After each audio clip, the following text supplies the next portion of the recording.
दोस्तों नमस्कार। तो चलिए आज हम लोग मुग़ल साम्राज्य के बारे में देखते हैं। मुग़ल साम्राज्य जो हमारे इतिहास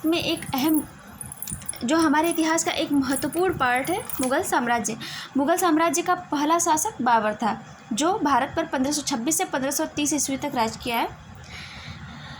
तो बाबर के पिता का नाम उमर शेख मिर्ज़ा, जो कि फरगना राज्य के शासक थे। फरगना राज्य वर्तमान उज्बेकिस्तान में है। बाबर का जन्म 14 फरवरी 1483 ईस्वी को फरगना में हुआ था। 1507 ईस्वी में पातशाह की उपाधि धारण की। बाबर ने 1507 ईस्वी में पातशाह की उपाधि धारण की। बाबर के 4 पुत्र थे। पहला हुमायूं, कामरान, अस्करी, हिंदाल। इन सब में सबसे अच्छा इतिहास हुमायूं का ही है। हुमायूं भी कुछ खास काम नहीं किया है, लेकिन फिर भी इसके इतिहास को पढ़ा जाता है। बाकी सब तो कुछ खास नहीं किए हैं। बाबर ने भारत पर 5 बार आक्रमण किया है। बाबर को भारत पर आक्रमण करने के लिए निमंत्रण किसने दिया? पंजाब के सूबेदार दौलत खां लोधी एवं मेवाड़ के शासक राणा सांगा तथा आलम ने दिया था। बाबर को भारत पर आक्रमण करने का निमंत्रण पंजाब के सूबेदार दौलत खां लोधी एवं मेवाड़ के शासक राणा सांगा तथा आलम ने दिया था। पानीपत के प्रथम युद्ध में बाबर ने पहली बार तुगलमा युद्ध नीति एवं तोपखाने का प्रयोग किया था। पानीपत के प्रथम युद्ध में बाबर ने पहली बार तुगलमा युद्ध नीति एवं तोपखाने का प्रयोग किया था। आपसे क्वेश्चन पूछा जा सकता है कि तुगलमा युद्ध नीति एवं तोपखाने का प्रयोग पहली बार कब किया गया था? तो पानीपत के प्रथम युद्ध में किया गया था। और किसके द्वारा? बाबर के द्वारा किया गया था। आगे हम देख लेते हैं बाबर द्वारा लड़े गए प्रमुख युद्ध। बाबर ने कौन कौन से युद्ध लड़े हैं उसके बारे में देख लेते हैं। पहला युद्ध है, बाबर ने 21 अप्रैल 1506 ईस्वी को पानीपत का प्रथम युद्ध लड़ा। 21 अप्रैल 1526 ईस्वी को पानीपत का प्रथम युद्ध हुआ।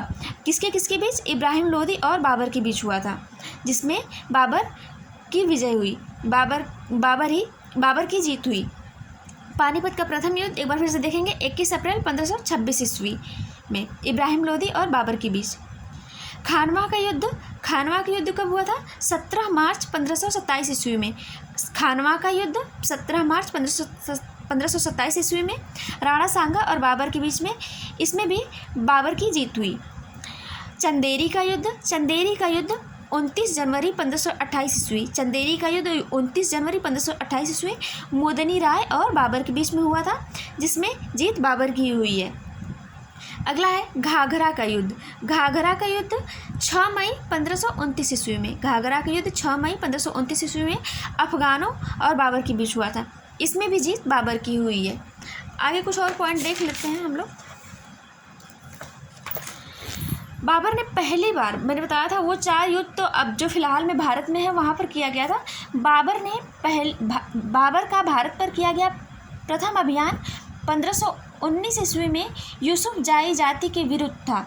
इस अभियान में बाबर ने बाजौर, जो वर्तमान में अफगानिस्तान और पाकिस्तान बॉर्डर पर है, और भेरा के किले पर कब्जा कर लिया।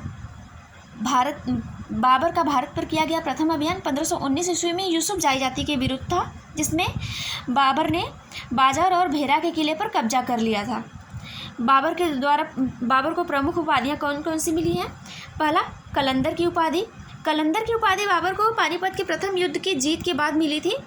पानीपत के प्रथम युद्ध की जीत के बाद बाबर ने काबुल के प्रत्येक निवासी को एक चांदी का सिक्का दिया था, जिससे खुश होकर काबुल के लोगों ने इसको कलंदर कहना शुरू कर दिया।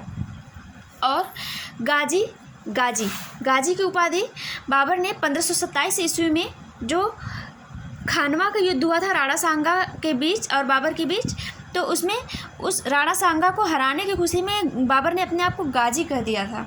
और पातशाह की उपाधि आप लोगों को मैंने पहले ही बताया, 1507 ईस्वी में बाबर ने पातशाह की उपाधि धारण की थी। बाबर की मृत्यु 26 दिसंबर 1530 ईस्वी में आगरा में हुई। बाबर की मृत्यु कब हुई थी? 26 दिसंबर 1530 ईस्वी में आगरा में। प्रारंभ में बाबर का शव आगरा में नूर अफगान बाग, जो अभी फ़िलहाल में आराम बाग है, में दफना दिया गया था।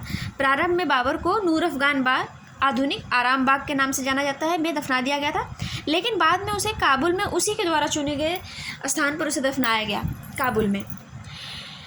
कुछ और देख लेते हैं आगे। मुबैयान पद्य शैली, मुबैयान पद्य शैली के जन्मदाता बाबर को ही कहा जाता है।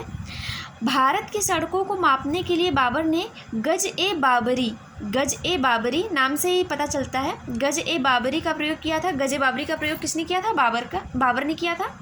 मुबैयान पद्य शैली के जन्मदाता बाबर को माना जाता है। तो चलिए आज की क्लास में फ़िलहाल इतना ही। आप लोगों को ये क्लास कैसी लगी? अगर अच्छी लगी हो तो प्लीज़ लाइक, शेयर और सब्सक्राइब करें।